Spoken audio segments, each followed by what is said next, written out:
ఈయన ఎవరో గుర్తుంది కదూ, గుర్తుంటుందిలే. ఎందుకంటే ఆయన ఆంధ్రప్రదేశ్లో ఎమ్మెల్సీ మాత్రమే కాదు, క్యాబినెట్ హోదాలో గ్రీన్ కమిటీకి సంబంధించి చైర్మన్గా కూడా ఉన్నారు. వీటికన్నా ముందే ఆయన జబర్దస్త్ లాంటి అనేక షోలతో పాపులర్ ఆర్టిస్ట్. దానికన్నా ముందే మెగాస్టార్ చిరంజీవి బ్రదర్గా తెలుగు రాష్ట్రాల్లో అందరికీ తెలిసినటువంటి ప్రముఖుడు. అలాంటి నాగబాబు తన అన్న చిరంజీవి బర్త్డే సందర్భంగా ఒక మొక్క నాటుతున్నారు. అన్నయ్య బర్త్డే ఘనంగా జరుపుకోవచ్చు, మొక్కలు నాటవచ్చు, ఇతర సేవా కార్యక్రమాలు చేయొచ్చు. ఎన్ని చేసినా ఆయన ఒక బ్రదర్గా అలాంటి గౌరవం ఇవ్వడం, దానికి తగ్గట్టుగా యాక్టివిటీ చేయడం ఎవ్వరూ ఎప్పుడూ తప్పు పట్టడానికి లేదు. కానీ ఈయన ఇప్పుడు ఆంధ్రప్రదేశ్లో ఎమ్మెల్సీ.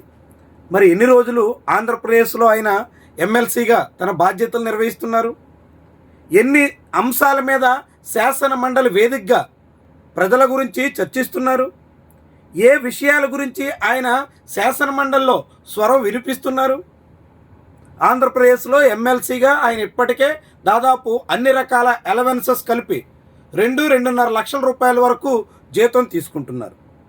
దానికి తోడుగా ఇటీవలే ఆయనకి ఉప ముఖ్యమంత్రి పవన్ కళ్యాణ్ ప్రాతినిధ్యం వహిస్తున్నటువంటి శాఖలో గ్రీన్ కమిటీకి చైర్మన్గా క్యాబినెట్ హోదా కూడా దక్కింది. దీని ద్వారా అదనపు ప్రయోజనాలు కూడా దక్కే అవకాశం ఉంటుంది. దాదాపుగా 2 లక్షల రూపాయల వరకు వేతనం, ఇతర వ్యక్తిగత సిబ్బంది, వాహనం ఇలాంటి అన్నిటికీ సంబంధించి మరొక 2-2.5 లక్షల రూపాయల వరకు నిర్వహణ ఖర్చులు, ఇలా అన్నీ కలిపితే ఆంధ్రప్రదేశ్ రాష్ట్ర ప్రభుత్వం నుంచి, అంటే ప్రజల సొమ్ము నుంచి నాగబాబుకి నెలకు 5 లక్షల రూపాయల వరకు దక్కే అవకాశం కనిపిస్తుంది. మరి ఇంత పెద్ద మొత్తం ఆంధ్రప్రదేశ్ ప్రజల నుంచి, ఆంధ్రప్రదేశ్ ప్రభుత్వ ఖజానా నుంచి అందుకుంటున్నప్పుడు ఆయన ఆఖరికి ఈ మొక్క నాటడం కూడా ఆంధ్రప్రదేశ్లో చేయలేరా? ఈ మొక్క ఎక్కడ నాటాడో తెలుసా? హైదరాబాదులో కోకాపేటలో. అంటే ఆంధ్రప్రదేశ్లో గ్రీన్ కమిటీకి చైర్మన్గా ఉన్నటువంటి నాయకుడు, ఆంధ్రప్రదేశ్ శాసన మండలికి సభ్యుడిగా ఉన్న నాయకుడు, జనసేన పార్టీ జనరల్ సెక్రటరీ హైదరాబాదులో ఉంటారు, హైదరాబాదులో కార్యక్రమాలు చేస్తారు, హైదరాబాద్లోనే పచ్చదనం ఇతర గ్రీన్ వ్యవహారాల్లో భాగస్వామిగా సాగుతారు. మరి అలాంటప్పుడు ఆంధ్రప్రదేశ్ ప్రజల నుంచి, ఆంధ్రప్రదేశ్ ప్రభుత్వ ఖజానా నుంచి ఎందుకు వీళ్ళకి నెలవారీ మొత్తం జీతాలుగా చెల్లించాలి? ఎందుకు వీళ్ళకి క్యాబినెట్ హోదా కల్పించి ప్రోటోకాల్ అందించాలి? ఎందుకు వీళ్ళకి అలాంటి అన్ని రకాల సదుపాయాలు ఇచ్చి హైదరాబాదులో కూర్చుని, హైదరాబాదులో మొక్కలు నాటడం, హైదరాబాదులో సేవా కార్యక్రమాలు చేయడం, హైదరాబాదులో అన్ని రకాలుగా తమ వ్యక్తిగత వ్యవహారాలు చక్కదిద్దుకోవడం, ఇందుకేనా ప్రజల నుంచి వాళ్ళకి జీతాలు ఇవ్వడం? నాగబాబుకి కానీ, లేకుంటే ఆయన పార్టీ అధినేతగా ఉన్న ఆయన బ్రదర్ పవన్ కళ్యాణ్కి కానీ ఏమైనా బాధ్యత ఉందా?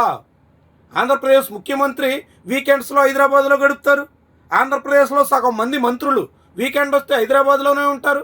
ఉప ముఖ్యమంత్రి హైదరాబాద్ నుంచి అప్పుడప్పుడు వచ్చి ఆంధ్రప్రదేశ్లో ముఖం చూపించి వెళ్తూ ఉంటారు. జ్వరం వచ్చినా ఆయన హైదరాబాద్కే పరిమితం అవుతారు. ఇలా అనేక మంది కీలకమైనటువంటి నేతలతో పాటు ఇలాంటి ఎమ్మెల్సీలు, గ్రీన్ కమిటీ చైర్మన్లు వీళ్ళు కూడా హైదరాబాద్కే పరిమితమైతే మరి ఇక ఆంధ్రప్రదేశ్ అభివృద్ధి ఎప్పుడు? ఆంధ్రప్రదేశ్ ప్రజల నిధులు వీళ్ళందరికీ వెచ్చించాల్సిన అవసరం ఏమొస్తుంది? చెప్పాలి కదా సమాధానం. ఇలా ప్రజల సొమ్ము అందుకుంటూ, ప్రజల ధనంతో ప్రోటోకాల్ అనుభవిస్తూ, ఇలా హైదరాబాద్కే పరిమితమై హైదరాబాద్లోనే కార్యక్రమాలు చక్కదిద్దుకోవడాన్ని ఏమనాలి? అంటే ఎంత బాధ్యతారాహిత్యంగా వీళ్ళు సాగుతున్నట్టు. 1.5 ఏడాది అవుతుంది ఎమ్మెల్సీగా ఎన్నికై. 2025 ఏప్రిల్ 2వ తారీఖున ఆయన ఎమ్మెల్సీగా ప్రమాణ స్వీకారం చేశారు. అప్పటి నుంచి ఇప్పటి వరకు శాసన మండలిలో ఏ ఒక్క అంశం మీదైనా ప్రజల గురించి అయినా ప్రస్తావించుంటారా అంటే దాదాపు శూన్యం. పోనీ శాసన మండలిలో ఆయన ప్రజా సమస్యలు, రాష్ట్ర అభివృద్ధి కోసం ఏమీ ప్రయత్నం చేయలేదు. బయట ఏమైనా ప్రజా సేవలో, ప్రజలకు అందుబాటులో, ప్రజలకు సంబంధించినటువంటి అంశాల్లో చొరవగా, చురుగ్గా ఏమైనా కదులుతున్నారా అంటే మళ్ళీ హైదరాబాద్. ఆఖరికి క్యాబినెట్ హోదా దక్కిన తర్వాత కూడా హైదరాబాద్లోనే ఇలాంటి మొక్కలు నాటే కార్యక్రమాలు, ఇలాంటి యాక్టివిటీస్ హైదరాబాద్కే అన్నీ అన్నట్టు.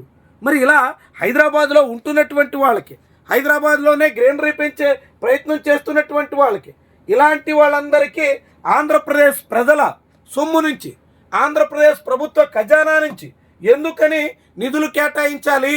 ఎందుకు వీళ్ళకి రాష్ట్ర ప్రజల సొమ్ము ఖర్చు చేయాలి? అసలే ఆంధ్రప్రదేశ్ రాష్ట్ర ప్రభుత్వం అప్పుల్లో ఉంది కదా, ఆర్థికంగా అవస్థలు పడుతున్నామని జూనియర్ డాక్టర్లకు కూడా నయా పైసా పెంచడానికి నాంచుతున్నారు కదా, సమ్మె చేస్తున్నా స్పందించడానికి తాత్సార్యం చేస్తున్నారు కదా. ఇలా అనేక రకాల సిబ్బందిని వేధిస్తున్నటువంటి ప్రభుత్వం ఇలాంటి వాళ్ళకి, అంటే ఎక్కడో హైదరాబాద్లో కూర్చున్నటువంటి వాళ్ళకి, వీళ్ళకెందుకు అంతంత మొత్తం జీతాలు ఇవ్వాలి? అంతంత ప్రయోజనం వీళ్ళకెందుకు కల్పించాలి? ఇది అందరూ ఆలోచించాల్సినటువంటి అంశం. ఖచ్చితంగా దీనికి జనసేన పార్టీ, ఆ పార్టీ నేతలు సమాధానం ఇవ్వాల్సినటువంటి విషయం కూడా.